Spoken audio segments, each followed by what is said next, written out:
నమస్తే. నమస్తే.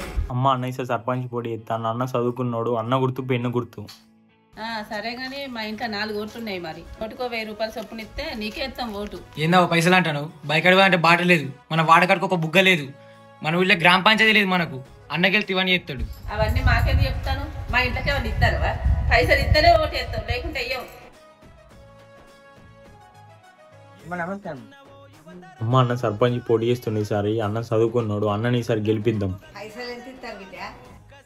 ఇట్లా అయితే తినేటట్లేరు, మన కుల పెద్ద ఆయనతో అడిగిద్దాం పైరు. అన్న సర్పంచ్కి ఎత్తాడు, చదువుకున్నాడు కదా, నువ్వు చెప్తే కుల పోలు అందరు ఇంటారు కదా, ఒకసారి చెప్పరాదు. సరే తమ్ముడు, సెడి చేద్దాం కానీ ఒక 3 గొర్రెలు ఒక 5 ఫుల్ బాటిల్ తెప్పి తమ్ముడు సెడి చేద్దాం. ఎవరైనా ఇంతేనా తమ్మి? అన్న ఈసారి సర్పంచ్ పోటీ చేస్తాడు. అన్న యూత్ మాట్లాడిన యూత్ అందరూ సపోర్ట్ చేస్తాను, గెలుస్తాడు. నిన్న గెలిపిస్తాను. మన యువత మన సపోర్ట్ చేయకపోతే ఎవరు సపోర్ట్ చేస్తారన్న? నీకు పక్కా చేస్తామని సార్, గెలిపిస్తామని ఎట్లా చేసి. తమ్ముడు ఇలాగే యువత కదిలి రావాలి. కొత్త చరిత్రనే రాసేలా